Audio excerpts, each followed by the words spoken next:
Welcome to 10 Minutes with Harry.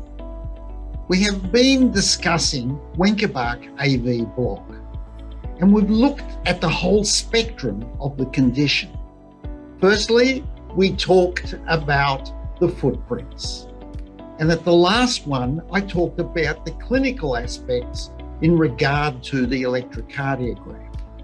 And today I would like to talk about atypical Wenckebach.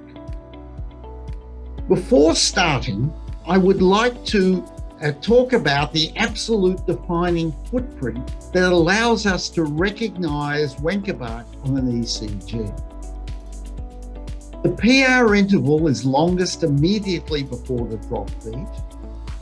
There is a non-conducted P wave, which is the drop beat, and the PR interval is shortest immediately after the drop beat.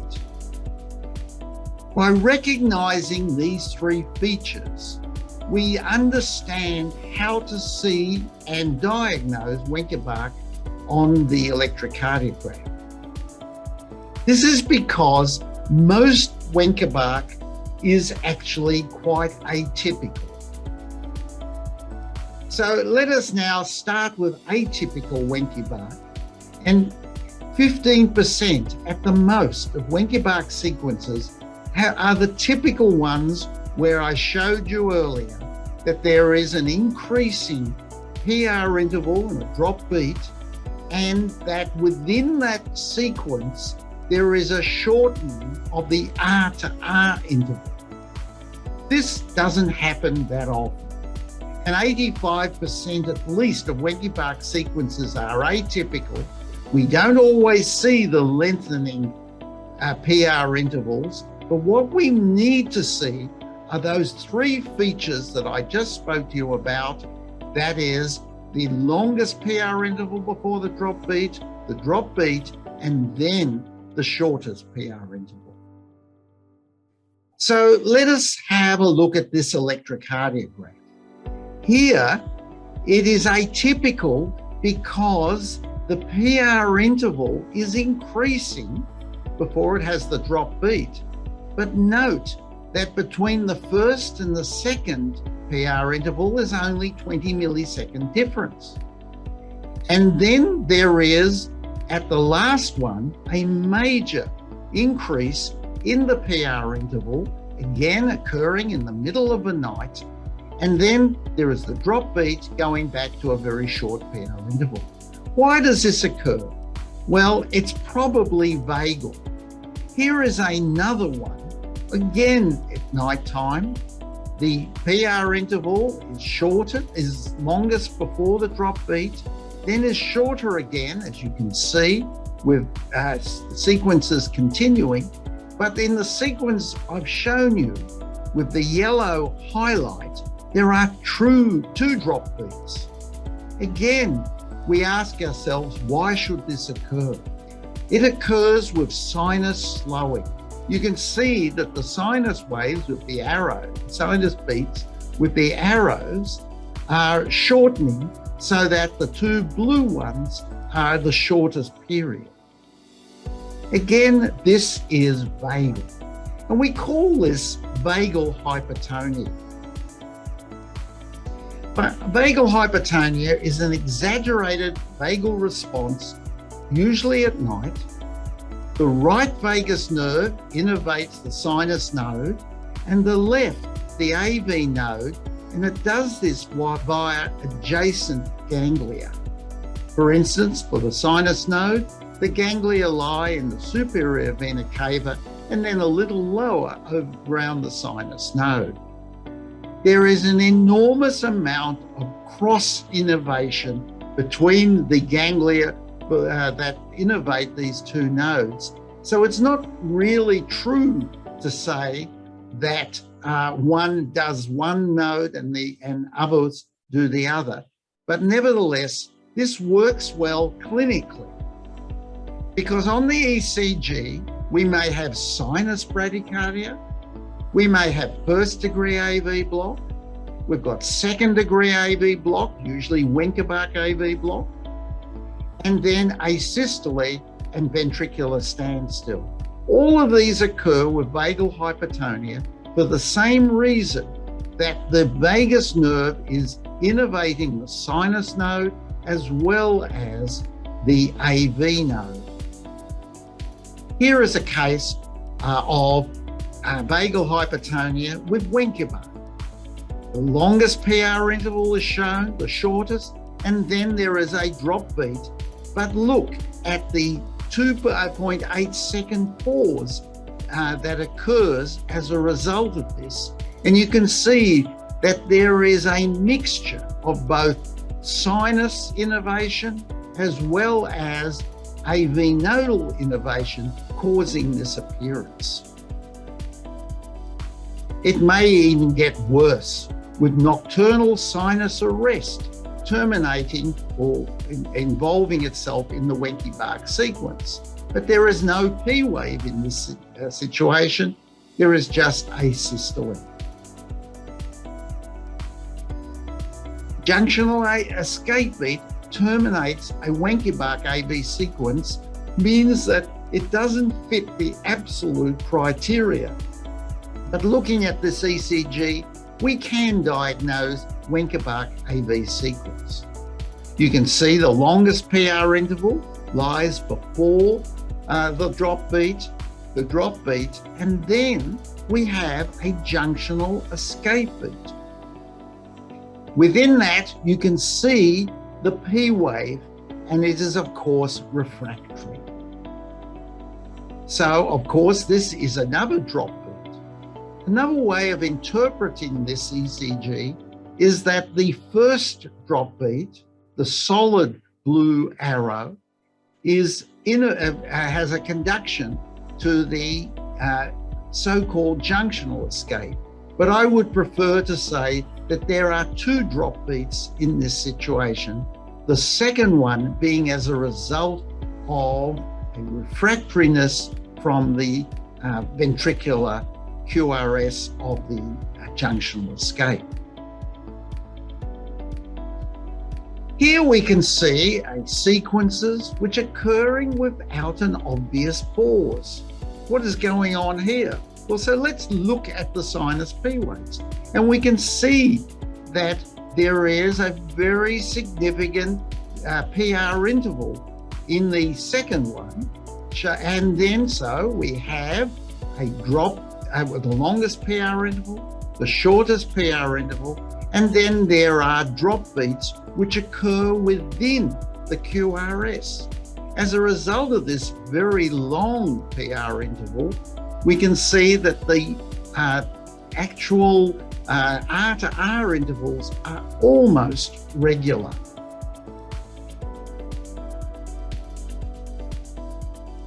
Atrial ectopy or arrhythmias may interrupt or terminate a Wenckebach AV sequences.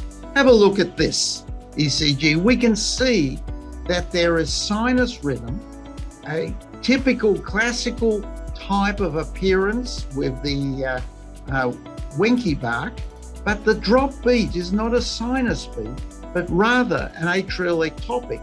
And then because of this, the next sinus beat is refractory and does not come through.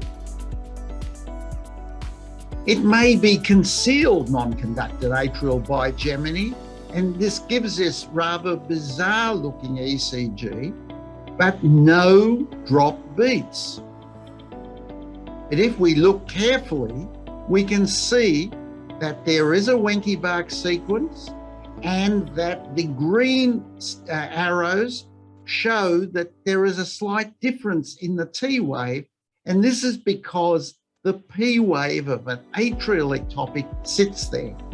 So that's these atrial ectopics that are terminating the Wenckebach sequences and not sinus P waves. Here is the ECG showing what it was like, long sequences of these unusual appearances. Here is another non-conducted atrial ectopic. Let us look through and see. Here are the sinus P waves, and we can see a classical Wenckebach sequence. So where is the drop sinus beat? Well, let's here with a blue arrow.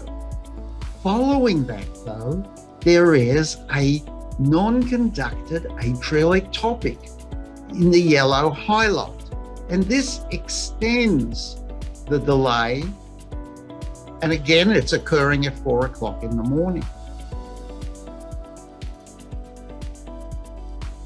This one here is from the same patient. So let's have a look and see what the sequences are. Again, the P waves are shown. Let's have a look at the drop beat. As we can see, there's a classical Wenckebach, and you can see it's here. So now it's not the sinus P wave that terminates the Wenckebach sequence, but rather, in yellow highlight, an atrial ectopic. And it's the sinus P wave that extends the pause following the sequence.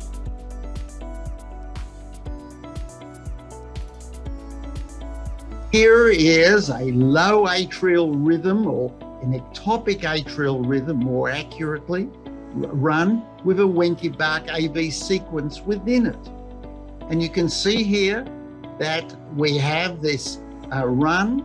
There is an increasing PR interval, then we have a drop beat, and the shortest PR interval is actually now sinus because it's reverted from the ectopic atrial focus to a sinus rhythm. Here is a somewhat more complicated looking ECG of an atrial tachycardia with 3-2 and 2-1 Wenckebach sequences. Again, looks rather complicated. Here in the yellow highlight is the run. 170 beats per minute is the atrial rate. And we can see here with green arrows, the P waves. And you can now see the blue ones, which are the drop beats. A rather complicated scenario, 3-2 and 2-1 Wenckebach AV sequences. Here is another scenario. We can see a typical Wenckebach sequence above, and below we can see 3 beats fast, a focal atrial tachycardia, but it is non-conducting. And this results in a significant pause. And this is what terminates this this Wenckebach sequence, because the longest PR interval before, and then we have the focal atrial tachycardia, and then the shortest one after that.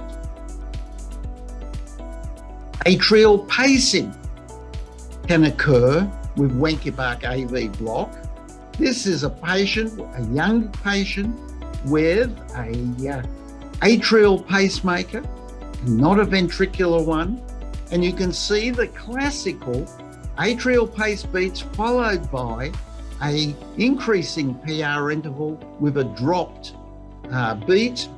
And this occurred overnight and is in fact the same physiologic scenario that we showed earlier, and is not necessarily a situation which needs upgrade to a dual chamber pacemaker.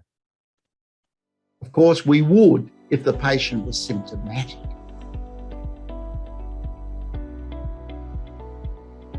And then we have ventricular ectopics. They too can interrupt a Wenckebach AV sequence. Note, the time is 1:42 in the morning. We have the classical scenario of a short beat after the drop beat and the longest one beforehand. And within it is a ventricular ectopic. So there we can have another dropped P wave. And therefore, in this scenario, the sequence is a ventricular ectopic with 2 drop beats. Here is a couplet, but interestingly, if we time it out, there is only 1 drop beat. And finally, with a Wenckebach sequence with a triplet, And this is an atrial ventricular ectopic or triplet, or it's an actually atrial with aberration. We can't be sure. I'm assuming that this is ventricular, despite the fact that it's a right bundle branch block. And we can see now that there are now 3 drop beats in this scenario. 2 are within the triplet and they are concealed, and one of them is beyond the triplet and is the solid blue arrow. This is a bizarre tachycardia rhythm, as you can see. What's going on here? Well, let's just take V1, for instance, and highlight it. And we can see that in V1, there are 3 beats in a sequences, repeating. And it's a recurring pattern where the first beat has a QRS width of 90 milliseconds and no bundle branch block. The second is an incomplete bundle branch block. And the third is a full bundle branch block. And because this is V1, it's a left bundle branch block. And what is happening here is that there is a Wenckebach sequences now in the left bundle. And as a result of that, we have increasing block, and then the sequence starts again.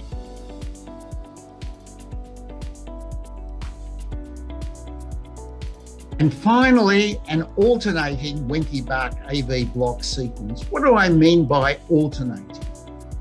Well, here we can see the P waves, not all of them, but if we look at these 4 P waves, we can see that there are actually 2 Wenckebach sequences.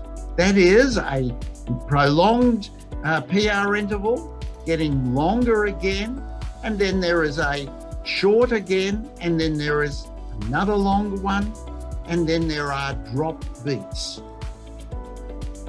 And this can be explained as simple, but somewhat atypical Wenckebach sequence. But there are also other drop beats here.